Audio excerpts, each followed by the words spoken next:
they all had a lovely time and laughed and laughed and laughed as the full moon slowly rose up in the sky over Peasville. Oh, Peasville is such a lovely place.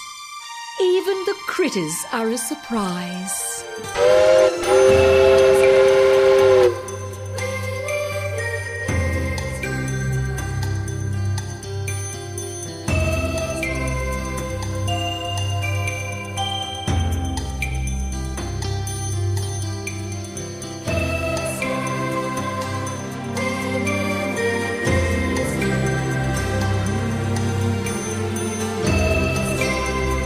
Mr. Joloppea's new track.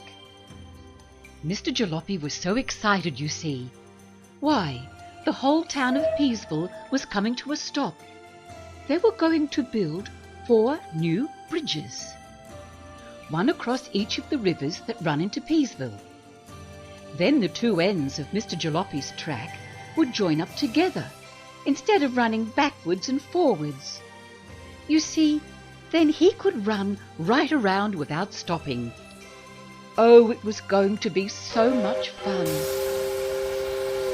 Mr. Joloppea backed up to the timber yard, and all the prominent citizens of Peasville loaded great big long planks and boxes of nails and hammers onto his flat car. Inspector Peabody and Constable Poppy were directing the whole show. No one had ever done anything like this in Peasville before. Why, even Mr. Peabaker had closed his daily bread shop. Look, there's a sign painted in red. There will be no daily bread. I'm out playing trains instead. Mr. Joloppea stoked up a full head of steam and started pulling all the timber and all the folk of Peasville right along the track to the first river. Mr. Steampea the lifter and his great big clangy lifting machine were going along as well. They'd hitched a ride, you see. Professor Swampy the paleontologist and his faithful companion Pierre had picked the site. They'd surveyed the ground and dug the holes and dusted everything off the rocks with their brushes. They were sure this was the right site to put across the first bridge, you see. Why, even the puppy hounds were wagging their tails. The whole town of Peasville was hammering in nails and chopping down this and cutting up that and painting things red and green and yellow. Oh, they were having a lovely time. When they'd finished laying all of the track on the first bridge, Inspector Peabody slowly waved Mr. Joloppea across. Why, look! All the prominent folk of Peasville were waving and jumping and shouting. They were having such a lovely time. It was the first bridge ever to be built in Peasville, you see.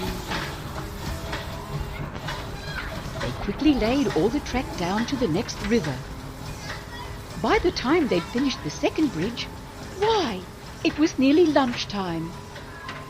Mr. Peabaker had set up a cart and was selling buns with raisins and sultanas and full of cream. Oh, they were the most peamunctious buns in all of Peasville. All the pea folk had agreed that straight after lunch they were going to build the 3rd and 4th bridges. Then Mr. Joloppea could surely run right around all of Peasville. It was going to be so exciting. Mr. Joloppea had never been right around Peasville before, not to mention driving across 4 bridges. Mr. Steampea the lifter's clangy lifting machine could finally lift the last piece of rail into place. Even the chickpeas 1, 2 and 3 were enjoying the ride. Skid the gecko scuttled out of the way. He didn't want to get landed with a rail, you see. Frilly Lizard thought Skid was ever so brave. She chuckled as Skid got out of the way. The last spark was put in. Then the whole pike was finally complete. Why, look! The whole town of Peasville had hopped on. Why, they were hanging on to this and hanging on to that. Nobody wanted to fall off, you see. Toot-toot! Toot-toot! And away they went. Oh, they were all having such a lovely ride all the way around Peasville. They went up all the hills and down through the tunnels and across all the bridges at least 7 times. Mr. Joloppea, the electric trictrician, had run electric trick string all the way up to the front of Mr. Joloppea so he could see at night, you see. And when the full moon finally came up over Peasville, why, look, the whole town was still clambering around on the back of Mr. Joloppea. They were having such a lovely time. They'd never done anything like this in Peasville before. Oh, Peasville is such a beautiful place. The end.